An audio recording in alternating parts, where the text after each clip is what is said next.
তো তারই ধারাবাহিকতায় আমরা তেজগাঁ থানার তেজগাঁ বিভাগের 6টি থানাতেই আমরা এই অভিযানটি পরিচালনা করে আসছি।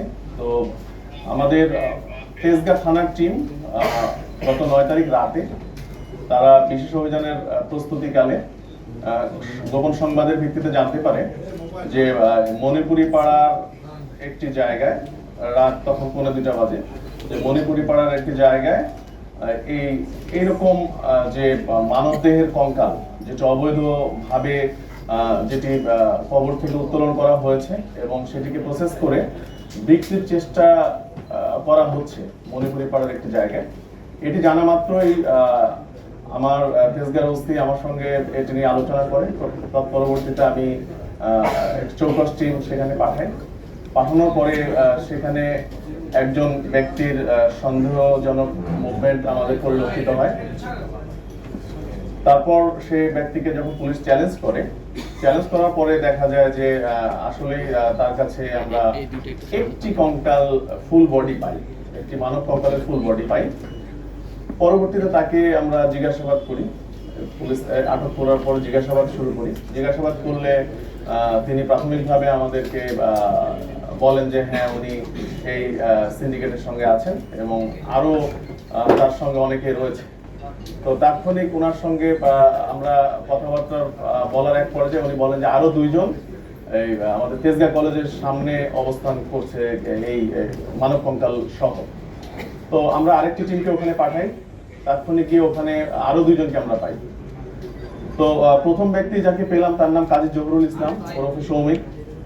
উনি একজন স্টুডেন্ট, সাপোরা ডেন্টাল কলেজ এন্ড হসপিটাল সেখানকার স্টুডেন্ট।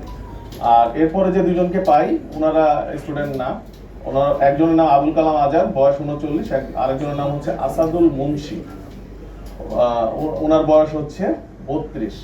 এই 2 জনকে তেজগাঁ কলেজের সামনে যখন পেলাম তাদের কাছে আমরা 2টি কঙ্কাল পেলাম।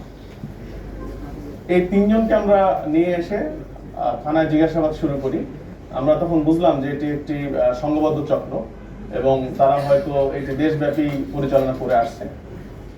আমরা থানায় ব্যাপক জিজ্ঞাসাবাদ শুরু করার পরে এক পর্যায়ে তারা স্বীকার করলো যে তাদের এই 3টি কঙ্কালের বাহিরেও আরো অনেক কঙ্কাল রয়েছে একটি জায়গায়। সেটি কোথায়? সেটি হচ্ছে উত্তরা পশ্চিম থানার তাদের যে ক্যাম্পাস, এই যে সাপোরা ডেন্টাল কলেজ অ্যান্ড হসপিটাল, এই ক্যাম্পাসের পাশে। তো আমরা তাৎক্ষণিক রাতেই টিম পাঠানোর পরে সেখানে গিয়ে আমাদের টিম আগের 3টির পরে আরো 44টি বডি একটি রুমে পায়। তো 402 নম্বর রুমে ছড়ানো ছিটানো অবস্থায় ওই জায়গায় একটি ইয়েতে পায়, বিভিন্ন ব্যাগ বস্তার ভর্তি করে কঙ্কালগুলো রাখা হয়েছিল। তো সেখানে 44টি পেলাম। আমরা টোটাল 47টি কঙ্কাল আমরা তখন জব্দ করলাম। জব্দ করে আমরা তাদেরকে জিজ্ঞাসাবাদ করলাম। জিজ্ঞাসাবাদে তারা বললেন যে এদের যে মূল হোতা ফয়সাল, সে দীর্ঘদিন যাবত এই ব্যবসার সঙ্গে যুক্ত। তাদের অনলাইনে তারা বোন সেলিং একটি গ্রুপ আছে, এই গ্রুপে তার 700 জন কর্মী তারা কাজ করে এবং গ্রুপ মেম্বার 20,000-এর মতো।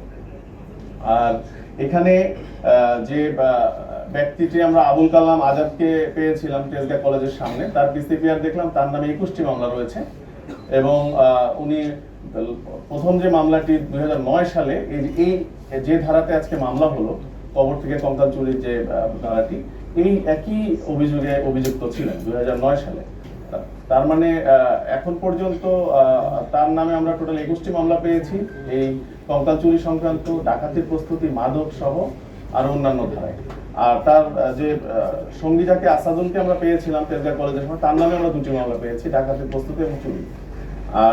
আর এই 2 স্টুডেন্ট যে 2 জনকে আমরা পেলাম, তারা আমাদের কাছে স্বীকার করেছে যে তারা গত কয়েক বছর যাবতই এই কঙ্কাল যে অবৈধভাবে যে কবর থেকে উত্তোলনের পরে প্রসেস করে যে বিক্রি করার এই কাজের সঙ্গে তারা যুক্ত।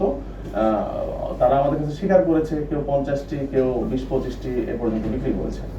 তো এটি আমাদের আপাতত অভিযানে আমরা যেটি পেয়েছি। তো তাদের বিরুদ্ধে আমরা আইনগত ব্যবস্থা প্রক্রিয়াধীন, মামলা রুজু হয়ে গিয়েছে, তাদেরকে একটু পরে বিজ্ঞ আদালতে প্রেরণ করা হবে। তো প্রাথমিক জিজ্ঞাসাবাদে তারা আমাদেরকে যেটি বলেছেন যে এই তাদের সাথে আরো অনেকেই রয়েছে যারা কবর থেকে লাশগুলো উত্তোলন করে, প্লাস হচ্ছে তারা মেইনলি তারা ময়মনসিংহ বেল্টে কাজটি করে, গাজীপুর, ময়মনসিংহ, শেরপুর, জামালপুর এই বেল্টে কাজ করে। তো আমরা ফার্দার রিমান্ডে নিয়ে এসে তাদেরকে আরো জিজ্ঞাসাবাদ করবো।